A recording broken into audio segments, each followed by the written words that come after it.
The skies over Europe belonged to no one. In the spring of 1943, the skies over Europe belonged to no one. Every mission was a gamble. Heads, you came home. Tails, you vanished into the clouds.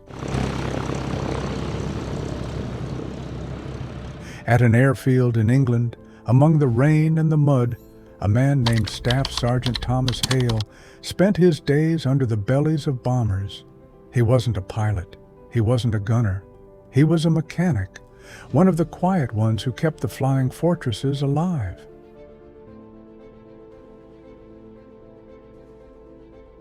Hale knew the B-17 like a heartbeat, every pipe, every wire, every rivet.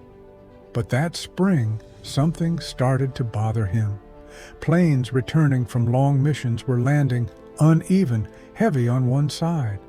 Fuel imbalance, they called it. Normal, they said. But Hale noticed it happened too often to be luck. And when luck repeats itself, it isn't luck anymore. Late at night, after the engines went silent and the hangars emptied, Hale stayed behind. Blueprints spread across a workbench, coffee gone cold. He traced the lines of the fuel system, tank to tank, pump to valve, until he found it. A small pressure valve near the wing tanks, designed to regulate flow between engines. On paper, perfect. In practice, a death trap. In the freezing air of high altitude, the valve could stick shut. When it did, one side of the aircraft would burn fuel faster than the other. Engines would sputter out mid-flight. Crews thought they'd been hit by flak, but the real enemy was inside the machine. Hale wrote it up, sent it through channels. No reply. He sent another. Still nothing. The war had no time for one man's theory about a frozen valve. So Hale took matters into his own hands. He started swapping out the bad valves himself, quietly, one plane at a time. He scavenged parts from scrapped B-24s, retooled fittings, and replaced the faulty pieces without telling command. No authorization, no paperwork, just trust in his hands and his gut.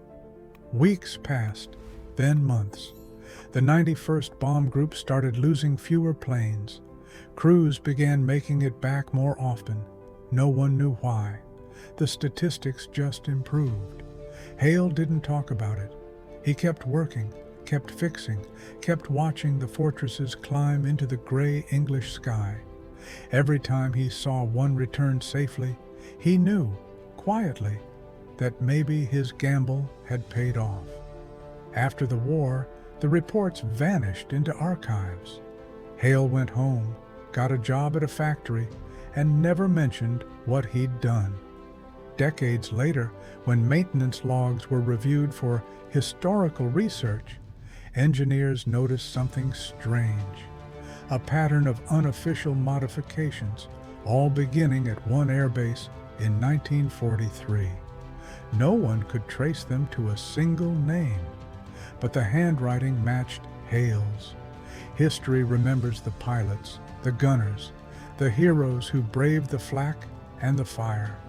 But the war was also won by men like him, the ones who worked in the shadows, who saw a flaw and refused to ignore it, who saved lives not with a gun, but with a wrench and a stubborn sense of duty. Courage doesn't always wear wings. Sometimes it wears grease under its fingernails.